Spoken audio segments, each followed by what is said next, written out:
la paz. La paz interior que Él, al entrar a nuestra vida, nos dijo que nos la dejaba. Mi paz les dejo. O sea, no se iba Cristo y se iban a quedar solos. La presencia del Espíritu Santo dentro de sus discípulos, dentro de tu vida y dentro de mi vida, es con el propósito de tener dentro de nosotros un consolador. Porque la palabra consolador, paracletos en el griego, que se traduce abogado, significa alguien que es llamado al lado de otra persona para motivarlo, animarlo, ayudarlo a salir de las pruebas. Entonces Cristo se fue hace 2000 años, pero en todos aquellos que le hemos seguido nos ha dejado dentro de nuestro corazón al Espíritu Santo. Y el Espíritu Santo tiene el propósito de consolarnos hasta que muramos y lleguemos a su presencia, de confortarnos, de animarnos, de poder darnos esa necesidad que tenemos de ánimo para vivir, para poder aguantar hasta el día de nuestra muerte. No permitan que nada les quite la tranquilidad, la paz interior, ningún acontecimiento a nuestro alrededor. ¿Por qué? Porque si creemos en Dios, es exactamente igual que creer en Jesucristo, porque el Padre y Dios son la misma persona. El Padre y yo, dice Juan 10, uno somos.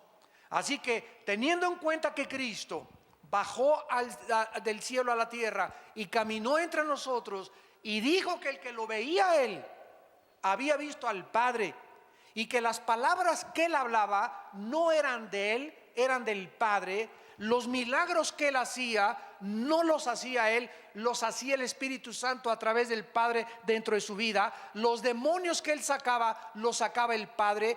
Cristo no hizo nada que el Padre no haya hecho a través de su vida. Simplemente Él fue como un guante donde Dios entró, y cuando movía un dedo era el Padre el que movía. Cuando Cristo hablaba era el Padre el que hablaba. Cuando Cristo caminaba era el Padre el que caminaba. Totalmente rendido como un guante, o como mi mano dentro de un guante, ante la voluntad del Padre. No se turbe vuestro corazón. Si creemos en Dios, creamos también que todo lo que Cristo dijo fue verdad. Ahora en el versículo 2 al 4 comienza Cristo a describirles que en la casa de su Padre, y sabemos que el Padre vive en el tercer cielo. Vamos a ver más adelante que hay 3 cielos en la Biblia: el cielo atmosférico, número 1, 2, el cielo cósmico de los planetas y las galaxias, y número 3, el tercer cielo, donde hay un trono, donde Isaías, donde el apóstol Juan vieron a Dios sentado en un trono en el tercer cielo, gobernando todo el universo que Él creó. Así que Cristo está describiéndonos que en el tercer cielo, no en el cielo atmosférico, no en el cielo galáctico, sino en el tercer cielo hay muchas habitaciones.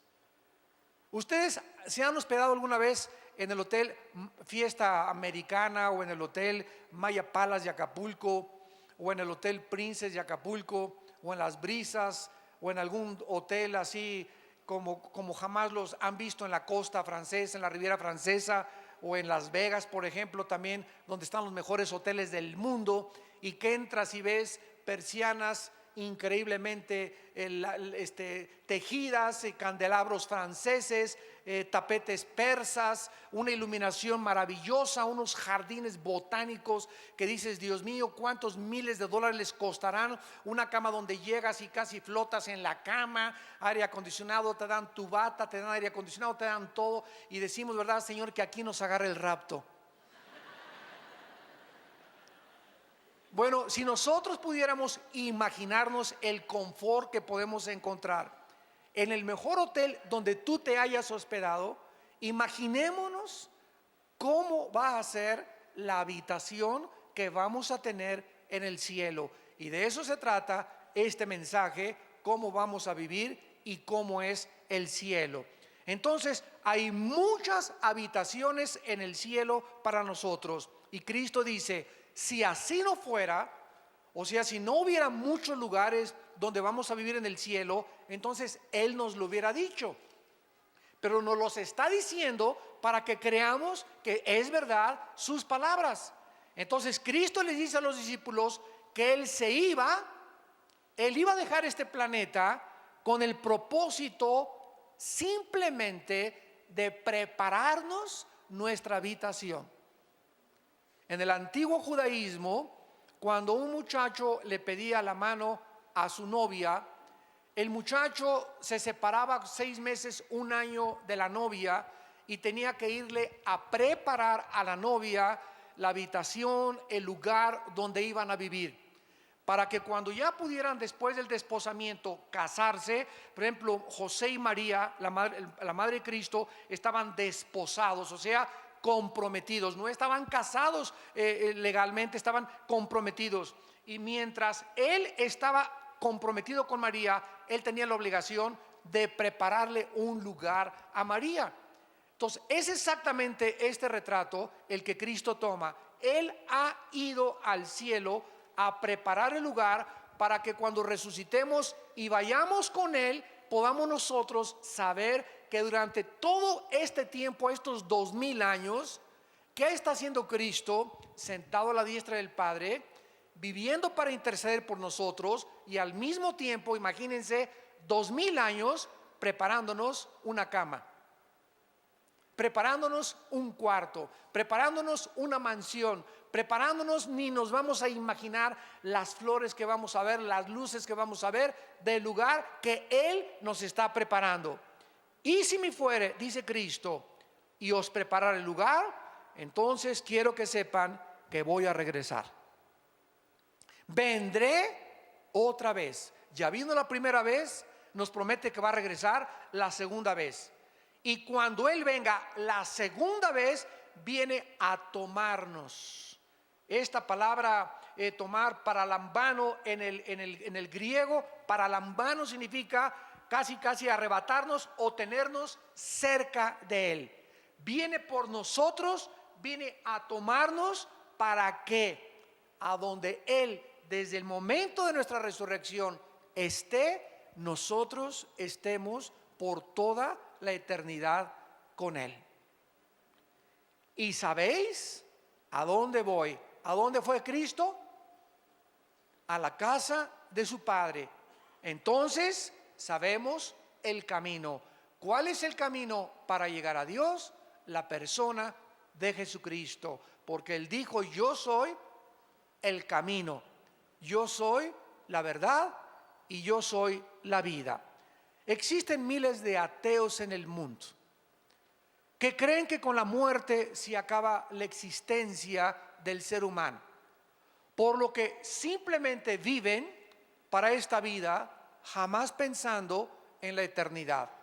Los ateos dicen es que el universo es eterno, todas las cosas han estado como están y seguirán como están desde que las cosas existen, cuando los mismos principios de la primera y la segunda ley de la termodinámica, para que se lo expliques a tu maestro ateo, los principios de las leyes físicas de la termodinámica niegan que el universo pueda ser eterno.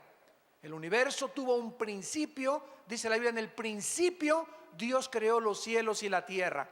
Y si hubo un principio, tiene que también haber un final. Las mismas leyes del universo nos muestran que el Sol está perdiendo millones de toneladas masa por segundo. Todo tiende al deterioro, todo se está descomponiendo, todo tiende a marchitarse, a descomponerse, a degradarse. Es la ley que se llama también en la física de la entropía. Entonces, las personas que no tienen la esperanza de poder volver a vivir, viven para esta vida. No tienen ninguna seguridad, no tienen ninguna esperanza, no tienen ningún destino, simplemente vivir para esta vida. Sin embargo, Dios nos mandó a Jesucristo a enseñarnos en Juan capítulo 5, versículo 28 al 29, que están muy equivocados. Que Jesucristo, que bajó del cielo, nos dice estas palabras, Juan 5, 28. No se maravillen de esto, porque vendrá hora cuando todos los que están en los sepulcros oirán su voz, y los que hicieron lo bueno saldrán a resurrección de vida, mas los que hicieron lo malo a resurrección de condenación. Vemos pues que solo hay dos lugares después de esta vida. No hay reencarnación como inventaron los filósofos, los budistas, los maometanos, los lamas de la India, del Tíbet. No hay reencarnación.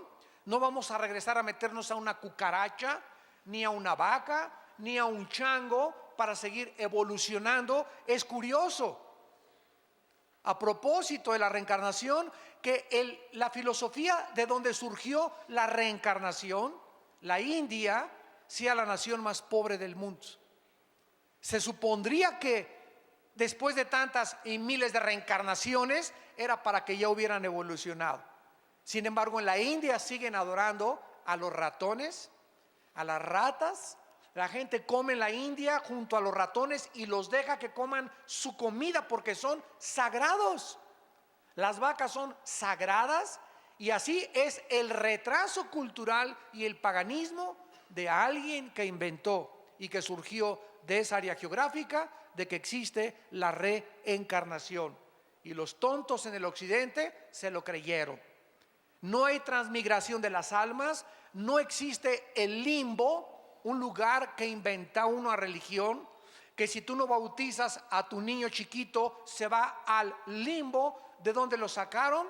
No, ni siquiera está en la Biblia del Mormón, ni en la Biblia de los Testigos de Jehová, ni en la Biblia católica. Es un invento que se sacaron de la manga.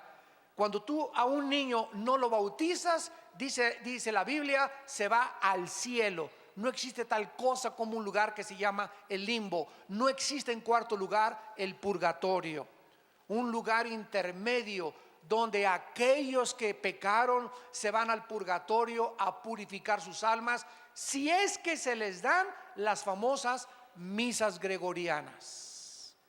O sea, si aquí en la tierra se muere tu tío y se le celebra una misa, la misa le ayuda 1000 años a que se le reduzca la pena. ¿Se imaginan ustedes semejante barbaridad? Entonces la Biblia es muy clara que no hay absolutamente después de que tú te mueras más que el cielo o el infierno, la resurrección para vida o la resurrección para condenación. Siendo así, la pregunta más importante que tú tienes que contestar en esta tarde es: ¿sabes tú dónde pasarás la eternidad? ¿Sabes tú que saliendo ahora de este lugar puedes caer muerto, un embolio, un ataque al corazón? ¿Sabes tú que te puedes subir en un avión, como hace poco vimos, donde venían autoridades del gobierno y de repente el avión se precipita al cielo? Imagínense, se subieron riéndose, carcajeándose, desayunaron en la mañana, le habló a su esposa: ahorita nos vemos en la tarde, y jamás los ocupantes de esta nave volvieron a ver a sus familias. Iban jóvenes, personas de 40, de 30, de 50 años de edad. ¿Por qué? Porque ninguno de ellos se imaginó que esa era la forma en que iban a terminar y que iban a presentarse delante de Dios. Los niños se mueren, los adultos se mueren, los jóvenes se mueren, los viejitos se mueren. ¿Sabes tú que en el día de tu muerte no hay otra esperanza? ¿No hay otra oportunidad? Dios te da en este momento que tú estás oyendo este mensaje la oportunidad de arrepentirte de tus pecados y de venir a la cruz y entregarle tu vida a Jesucristo. Vamos a ver los lugares que la Biblia menciona que sí existen en el mundo invisible. En primer lugar, en el Antiguo Testamento se menciona la palabra hebrea Sheol. Sheol, que significa en el hebreo lugar de la sepultura o lugar de los muertos. Todos los muertos en el Antiguo Testamento iban al Sheol, y así lo revelaron los profetas del Antiguo Testamento. ¿Qué cosa era el Sheol? Nadie sabía. Únicamente que todos los espíritus, tanto de los buenos como de los malos, descendían al centro de la tierra, porque el Sheol se encontraba en el centro de la tierra. Por ejemplo, dice el libro de los Números, Coré se rebeló contra el pastor y todos los que lo siguieron, los rebeldes, fueron tragados al Sheol vivos. O sea, con todo y cuerpo, con todo y anillo de casado, con todo y la corbata, cayeron y se fueron directamente al Sheol, al centro de la tierra. Entonces, este era el lugar donde todos los espíritus humanos, después de la muerte, descendían a esperar a que Jesucristo muriera en la cruz del Calvario. Cristo baja a la tierra, y cuando se traduce la Biblia del hebreo al griego, esta versión y esta traducción del hebreo al griego se llamó la Septuaginta. Cuando se tradujo la palabra Sheol al griego, se usó la palabra Hades con H, Hades. Y Cristo en Lucas capítulo 16, versículo 19 en adelante, les cuenta una historia a la gente de a su alrededor respecto al mundo invisible, al Sheol, que ahora era el Hades, y les dice cómo era este lugar. Cristo les dice que dos personas murieron. Uno era incrédulo, el otro era un pobre mendigo llamado Lázaro. Entonces mueren los dos, y el rico, déspota, arbitrario, avariciento, ambicioso, descendió al Sheol junto con la otra persona, con la única excepción que al bajar al centro de la tierra, Cristo nos dice que estaba dividido. O sea, nunca los espíritus humanos que descendieron en el Antiguo Testamento estaban junto con los espíritus humanos de los justos. Este lugar en el centro de la tierra estaba dividido por una gran cima, una gran barrera. De un lado estaba el infierno, que se usa la palabra Gena en el griego para describir el infierno, que era el lugar donde tiraban la basura los judíos, y ese lugar se llamaba Gena, y usa Cristo esa palabra Gena para describir que era el lugar donde ardía el fuego. Y las personas en el infierno que murieron en el Antiguo Testamento estaban en el infierno ya sufriendo. Uno de ellos pedía a gritos que le dieran una sola gota de agua para poder aliviar su dolor en la lengua. Las personas en el centro de la tierra, en el infierno, Cristo dijo que tienen memoria. En esta historia, esta persona le grita y le dice: Padre Abraham, yo tengo muchos familiares allá en Metepec, allá en Lerma. Por favor, vayan y díganles que es verdad que existe el infierno, que no vayan cuando se mueran a caer a este lugar, de lo burlón que yo fui, de lo parrandero, borracho y jugador y mentiroso que yo fui. No quiero que vengan mis familiares a este lugar. Y Abraham le contestó y le dijo: ¿sabes una cosa? Que a través de los milagros nadie se va a convertir. Aunque un muerto se les aparezca, no se van a convertir. Ahí tienen a la Biblia, a Moisés y a los profetas. Y el que no se convenza a través de la predicación de la Biblia, porque la fe es por el oír, no es por ver, no es por ninguna otra cosa más que por oír la palabra de Dios, nadie se va a convertir. Esta fue la manera que Dios escogió y diseñó para que entráramos al cielo, creyendo la predicación del Evangelio de la gracia de Dios, de Jesucristo. Entonces el Hades, que se tradujo del Sheol, el Señor Jesucristo reveló que estaba dividido en dos partes. En un lado estaban los condenados y en el otro lado estaban los justos, desde Adán, Moisés, Abraham, Isaac, Jacob, José, Daniel. Todos se encontraban en el lado del seno de Abraham. Así se le llama, y también se le llama el paraíso. Entonces, esta palabra, dice la Biblia, es la que se usó para describir este lugar. Muy bien, cuando Cristo muere,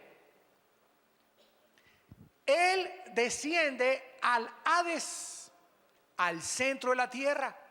Su cuerpo de Cristo se queda en la tumba. Ahí se quedó su cuerpo de Cristo, porque su cuerpo no había sido aún glorificado, y bajó en espíritu al centro de la tierra.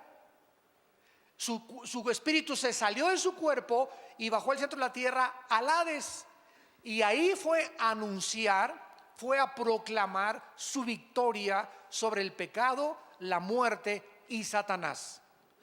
3 días estuvo Cristo en el Hades, y a los 3 días Cristo, a todos los que se encontraban en el lado del seno de Abraham, en el lado del paraíso, a todos los justos, los tomó Cristo, y cuando resucitó Cristo, se los llevó con Él hasta el tercer cielo. Efesios capítulo 4.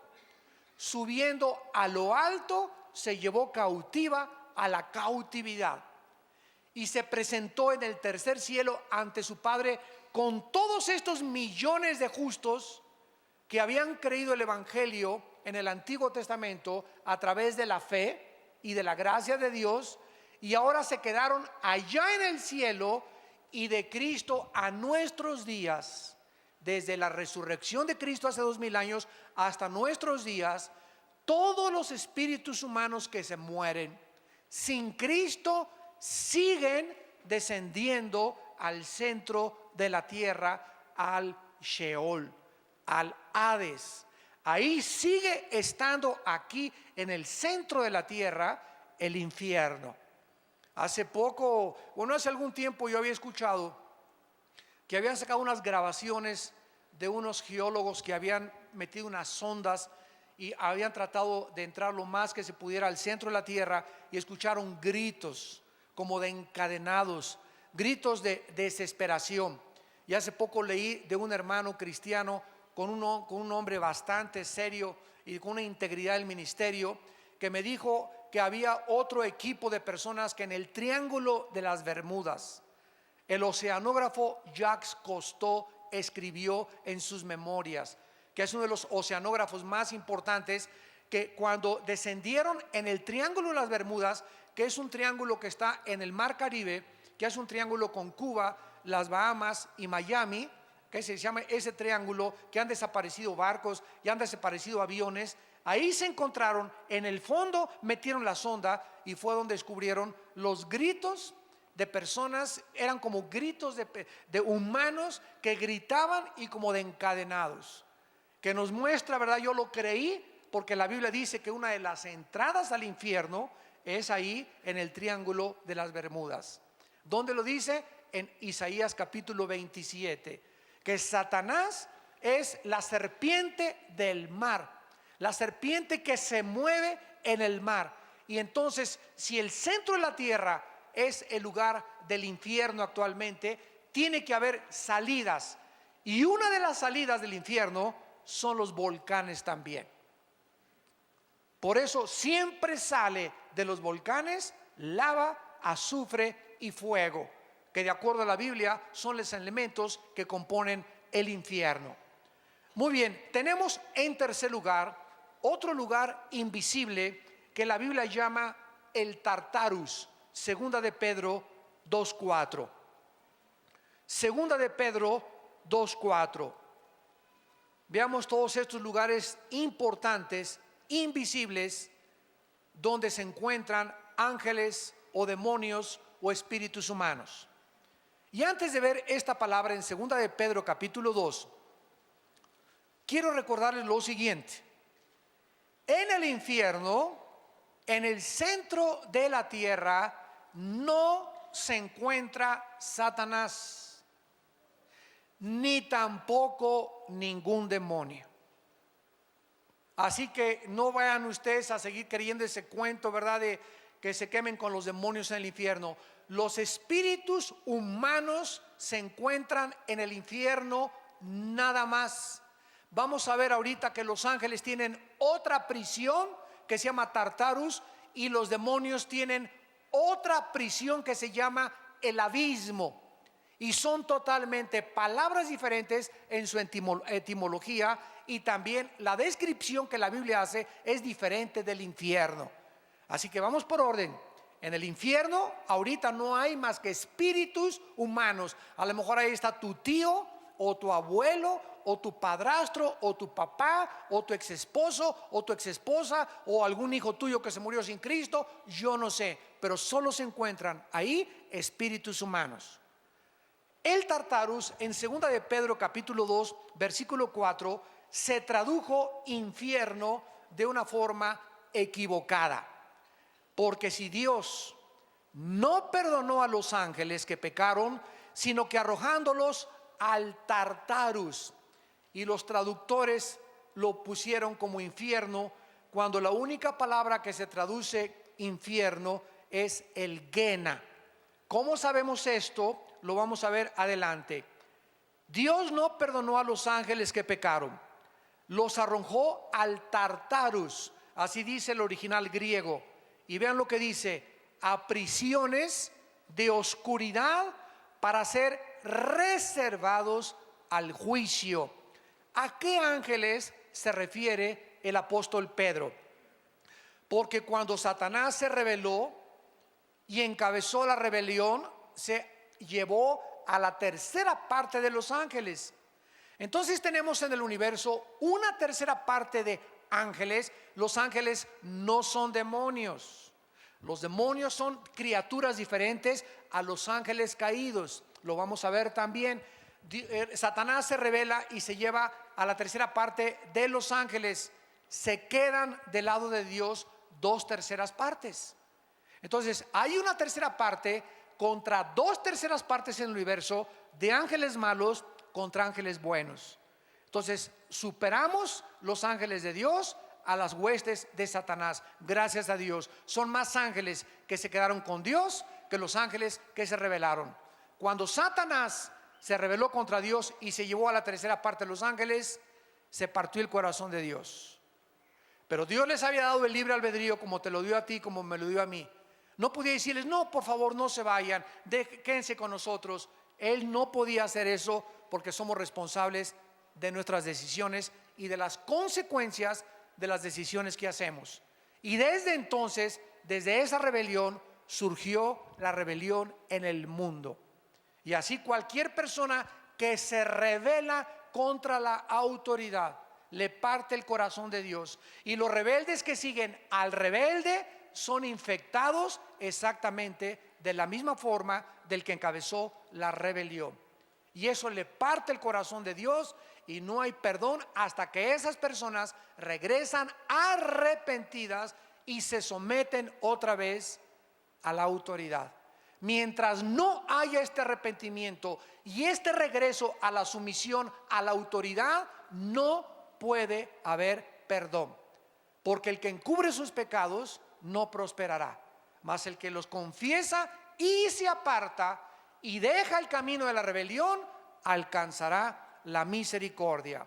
Esto no quiere decir tampoco que a los rebeldes les vaya bien o les vaya mal inmediatamente. Hay muchos rebeldes que prosperan, como Esaú, como Judas, que Dios los deja que vayan y que vayan y que vayan y que vayan, cuando de repente menos lo esperan, ¿verdad?, cae el juicio de Dios. Pero el hombre no puede ser engañado. Lo que nosotros sembramos tenemos que recoger. Veamos pues este lugar de los ángeles que pecaron y no son los que cayeron con Satanás. Porque si todos los ángeles estuvieran ya en las prisiones, Apocalipsis 12 dice que en la última guerra final peleará Miguel y sus ángeles contra Satanás, el dragón, y sus ángeles.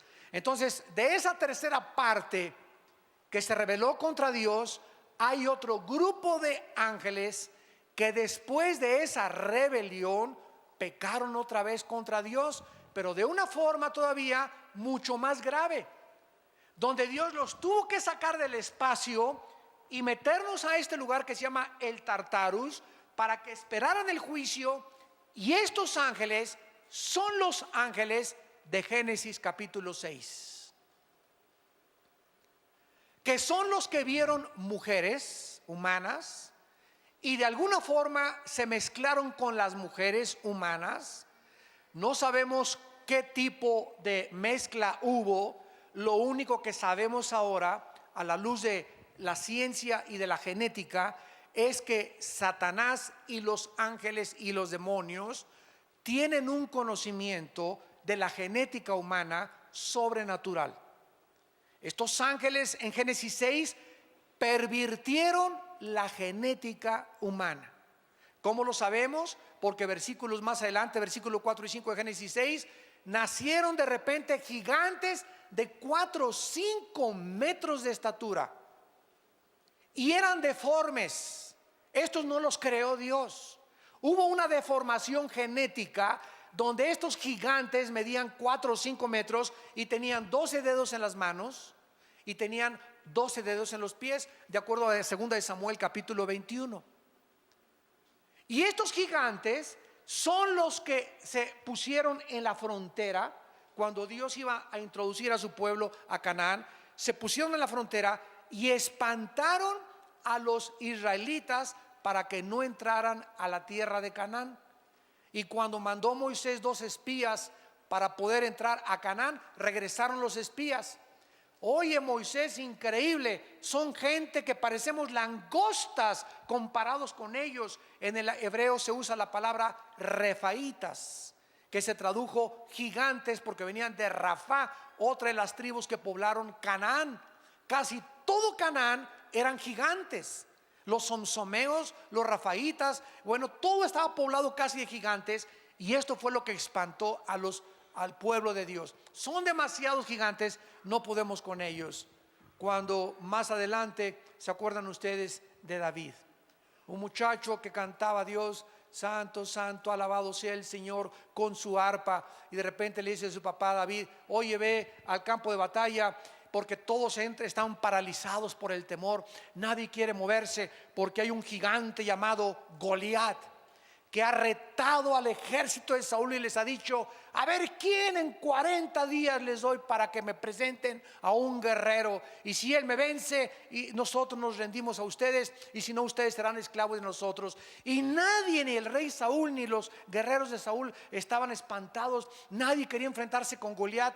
Y cuando David entra al campamento y oye al gigante retando al pueblo de Dios, gritando, insultando al pueblo de Dios, blasfemando al pueblo de Dios y al Dios de los ejércitos, le da la comida a sus hermanos y se presenta con Saúl y le dice: Saúl, déjame ir a pelear contra ese incircunciso filisteo, hijo de María Bonita, que vas a ver lo que le va a pasar. Sí, cómo no, David, bueno, ya ahorita recurrimos a ti como última esperanza, pero ponte tu armadura. No, qué armadura ni qué nada. Yo no necesito ninguna cosa humana. Este pleito es espiritual. Este pleito no es de lanza contra nada. Señor, tú en el pasado los osos querían a tus ovejitas morderlas, y yo agarré la onda y maté al oso y maté al león. A esta onda, que la sé mejor manejar que la espada y que la lanza, va a ser contra ese incircunciso.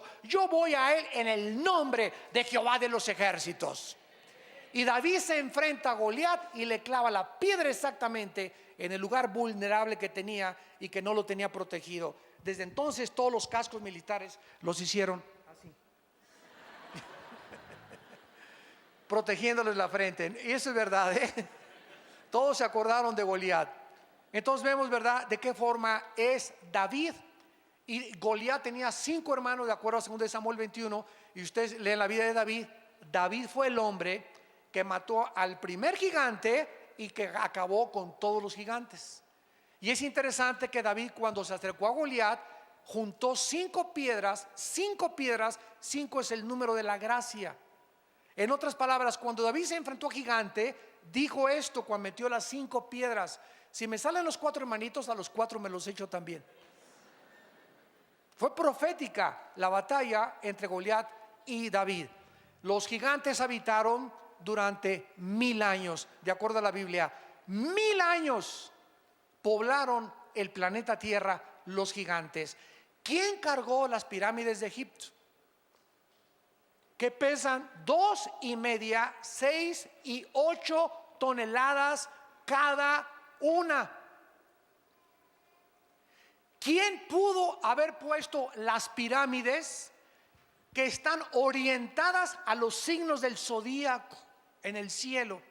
Tanto las pirámides de Egipto como las pirámides de Teotihuacán y las de los mayas están orientadas, y cuando sale el sol tienen el equinoccio perfecto de acuerdo a la astronomía.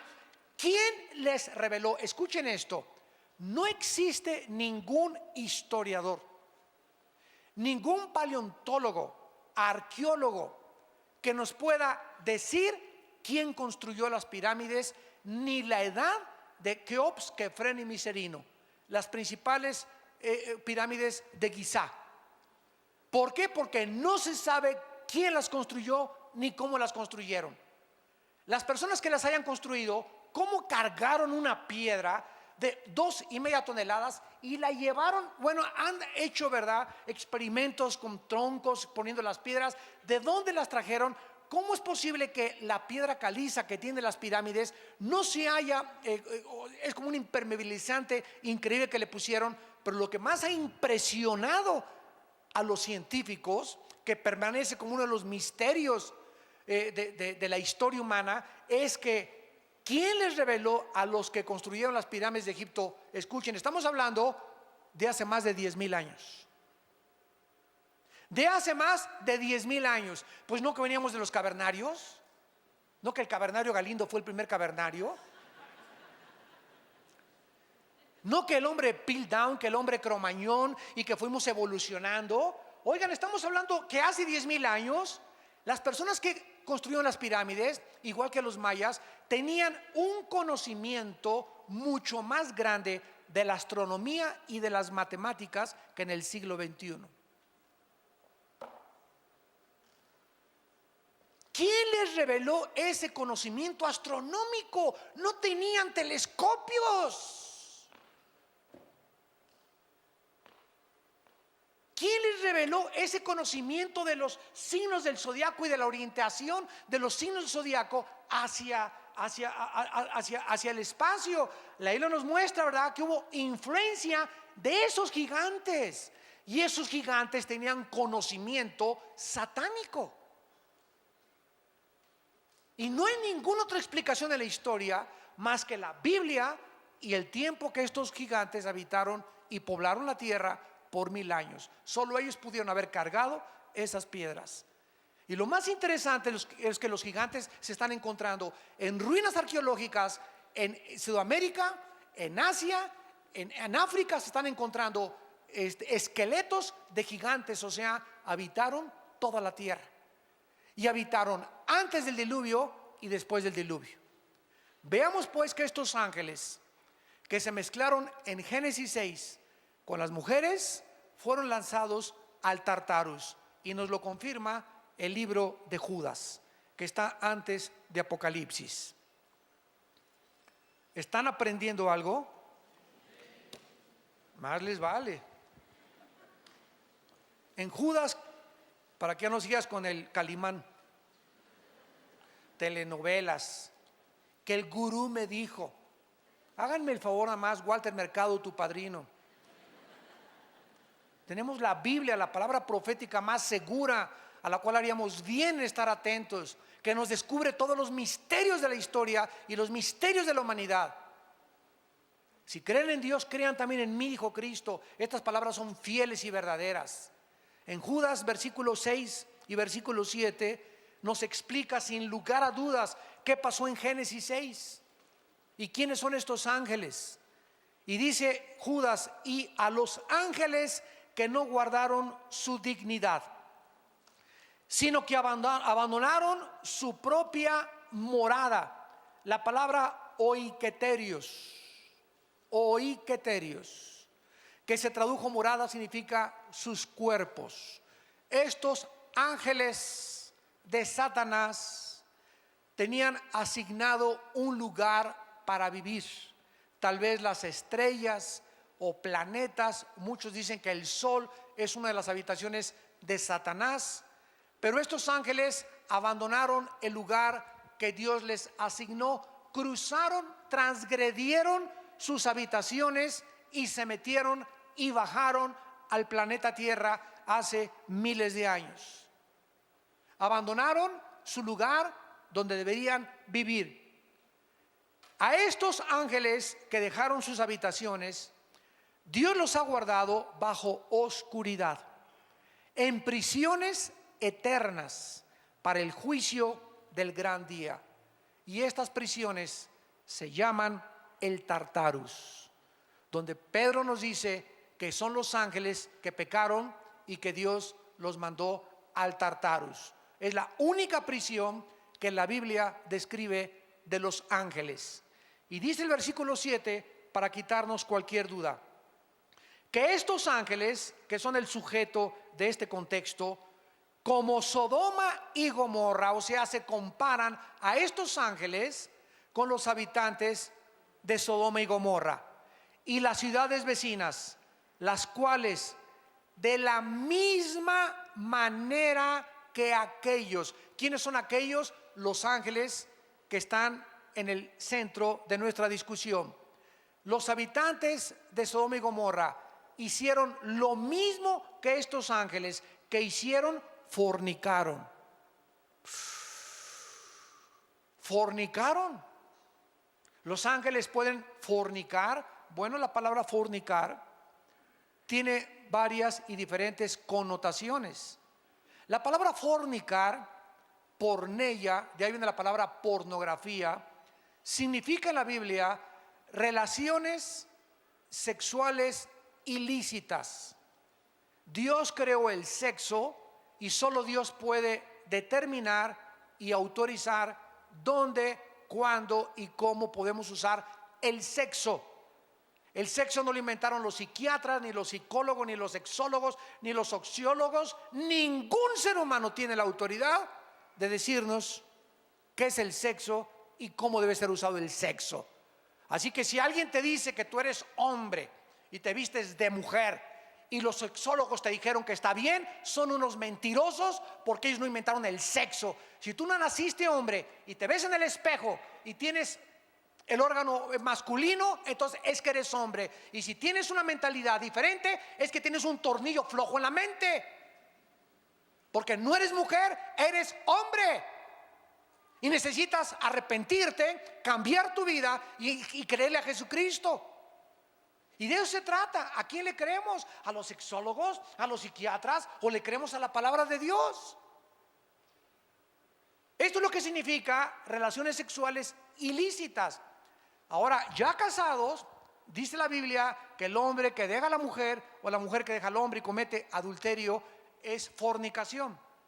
Relaciones con animales es fornicación. Hombre con hombre es fornicación. Mujer con mujer es fornicación. El sexo solo puede ser usado dentro de la esfera y de la dimensión del matrimonio. Antes de casarte es fornicación, con animales es fornicación, con tu novio es fornicación, hombre con hombre es fornicación, mujer con mujer es fornicación, y todo lo que no sea dentro del matrimonio, y matrimonio entre Adán y Eva, no entre Jorge y Pepe, ni entre Lupita y Carmelita, sino entre un hombre y entre una mujer. Es la única forma de poder usar el sexo. Ahora, si estos ángeles cometieron algún ilícito sexual, ¿cómo pueden ellos haberse relacionado? ¿O qué acaso los ángeles tienen esperma? Porque en algún lugar de la Biblia se nos dice que no se pueden reproducir.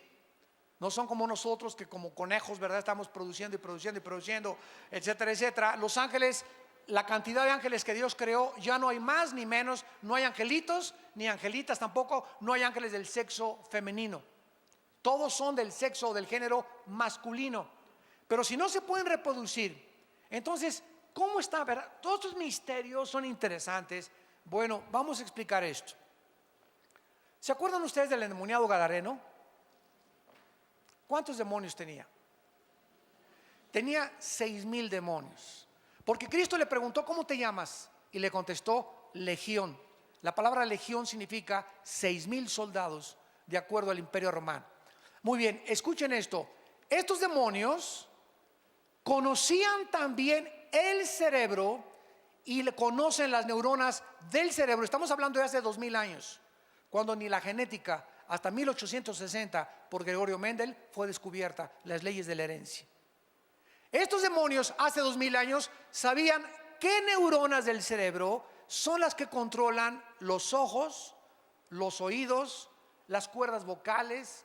Todo, absolutamente, los demonios estaban manejando. Se metieron a los controles del ser humano aquí en el cerebro y comenzaron. Los músculos, tenía el gadareno fuerza como de un gigante, una fuerza que rompía las cadenas. Los demonios le dan fuerza al ser humano. ¿Por qué? Porque cuando un demonio entra al cuerpo humano, el demonio sabe cómo operan los músculos, cómo operan los ojos, cómo mover las cuerdas vocales. Hablan los endemoniados con una voz que no es la de ellos.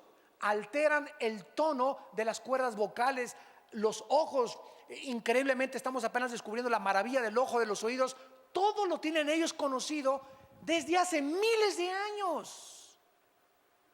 ¿Y qué es lo que están haciendo ahora los ángeles caídos y Satanás? Planeando clonaciones humanas para volver otra vez a traer a este mundo monstruos. Y comenzaron con Frankenstein en los 60s. Yo veía a Frankenstein en los 60s, era niño y no dormía en 3 días. Ahora ven a Frankenstein los niños y se echan de carcajadas enfrente de él, comparado con Godzilla y con las monstruosidades increíbles que ahora ha producido Hollywood. Ya aparece Frankenstein, Pinocho con los monstruos de ahora. Ya vas a las películas y todos son demonios, apariciones, etcétera, etcétera, porque el diablo está preparando a los niños para los monstruos que van a comenzar a surgir y las clonaciones genéticas entre animales y hombres que aparecen en Apocalipsis capítulo 9. Está preparando a nuestros hijos para que cuando aparezcan se rían enfrente de ellos y los vean como algo absolutamente normal. Muy bien, si los demonios y Satanás tienen la característica de poder conocer nuestros genes, las neuronas de nuestro cerebro, nuestro sistema nervioso, nuestro sistema muscular, etcétera, etcétera, pueden también los demonios meterse al esperma. En un esperma de los 500 millones que existen o 600 que salen en cada eyaculación de un varón, un solo esperma entra para la ovulación y para la fertilización, para que se produzca un ser humano que se le llama cigote, feto y después ya bebé. En un solo esperma de los millones microscópicos que tenemos caben más de 100,000 demonios.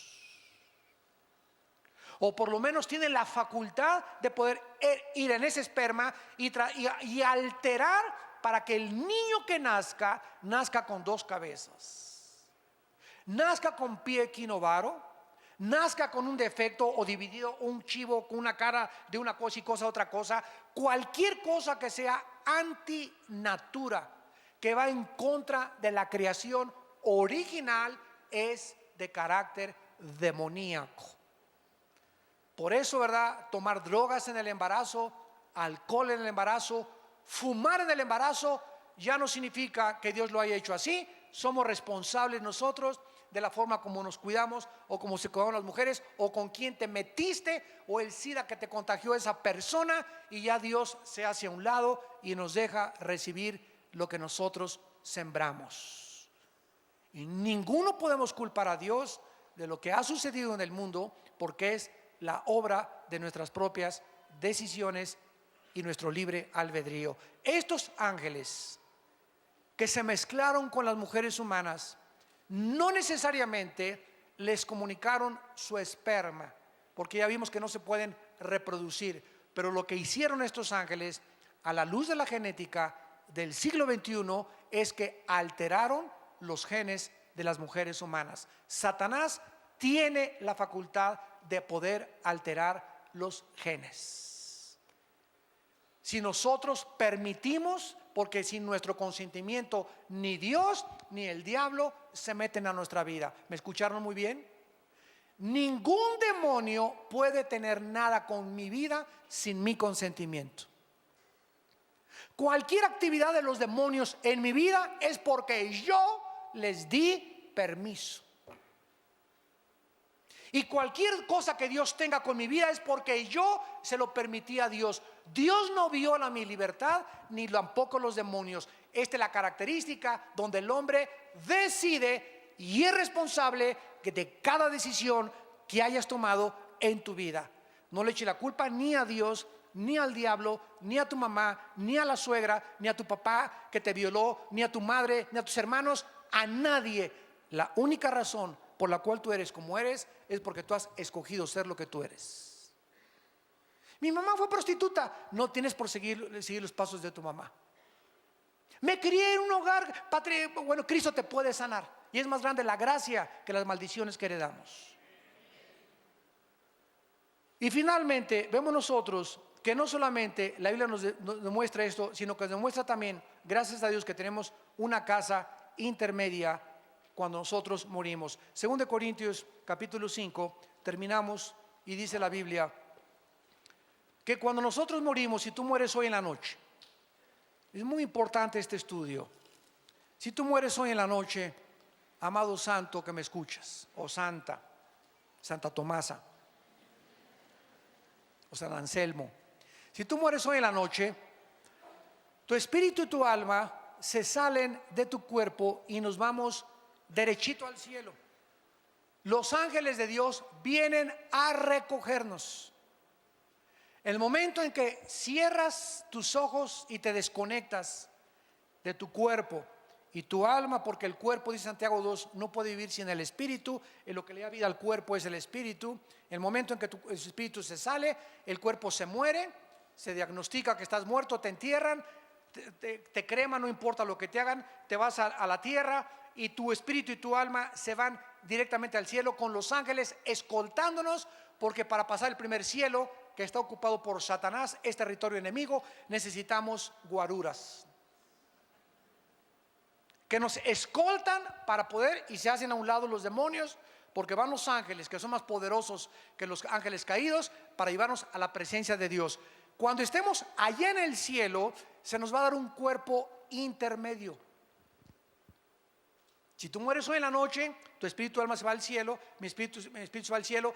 Y cuando estemos en el cielo, como Cristo no ha bajado todavía a resucitar a los muertos, que es cuando se nos va a dar el cuerpo glorificado, mientras estamos en el cielo, 2 Corintios 5, dice Pablo, sabemos que si nuestra morada, miren cómo le llama Pablo al cuerpo, morada terrestre. Si nuestra morada terrestre, este tabernáculo, se deshiciere, tenemos de Dios un edificio, o sea, una casa no hecha de manos, eterna en los cielos. Por esto también gemimos, deseando ser revestidos, o sea, vueltos otra vez a vestir de aquella nuestra habitación celestial. Pues así seremos hallados vestidos y no desnudos, porque asimismo los que estamos en este tabernáculo o en esta casa o en este envase, gemimos con angustia porque no quisiéramos ser desnudados. Nadie quiere morir, ¿verdad? ¿Qué es la muerte? Simplemente que se nos va a quitar un traje. Esa es la muerte. Este traje temporal que tienes tú y que tengo yo, unos tienen traje de mujer, otros tienen traje de hombre. Y Dios te puso el traje de mujer y otro les puso Dios el traje de hombre. Pero el que tiene el traje de mujer es espíritu y el que tiene el traje de hombre es espíritu, y los espíritus no tienen sexo. Simplemente Dios vistió a dos espíritus con un traje y a otro con otro traje porque a Dios le dio la gana para reproducirnos. Y aceptemos el traje que Dios nos dio y el traje que Dios te dio. Si eres mujer, acepta lo que eres. Si eres hombre, acepta lo que eres. Entonces, cuando se deshaga este traje, se nos va a vestir, vamos a tener el alma y el espíritu, que es la esencia de nuestro ser, vamos a estar vestidos con otro traje.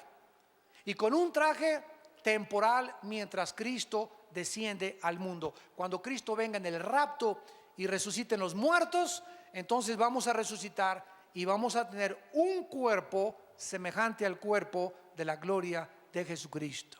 Un cuerpo sin sangre, un cuerpo sin deterioro celular, Un cuerpo joven, eterno, radiante, que Rambo, ni que John Travolta, ni que nada, ni que Brad Pitt, ni que Tom Cruise, ni nada. Vamos a tener un cuerpo que va a durar por toda la eternidad, donde va a tener acceso a subir y bajar. Vamos a volar. No me da tiempo de contarles todos estos detalles. Es infinito este estudio del cielo. Vamos a poder comer otra vez también. No lo explico sin sangre, pero Dios va a hacer otros páncreas, otro estómago. No sé qué sistema de esófago y de digestivo va a ser Dios, pero no va a ser ya la sangre la que va a correr en nuestro cuerpo. Vamos a poder comer pez, vamos a poder comer miel. Vamos a reproducirnos. Isaías 65. Para que no digan el hermano está inventando, Isaías 65 dice claramente que vamos a reproducir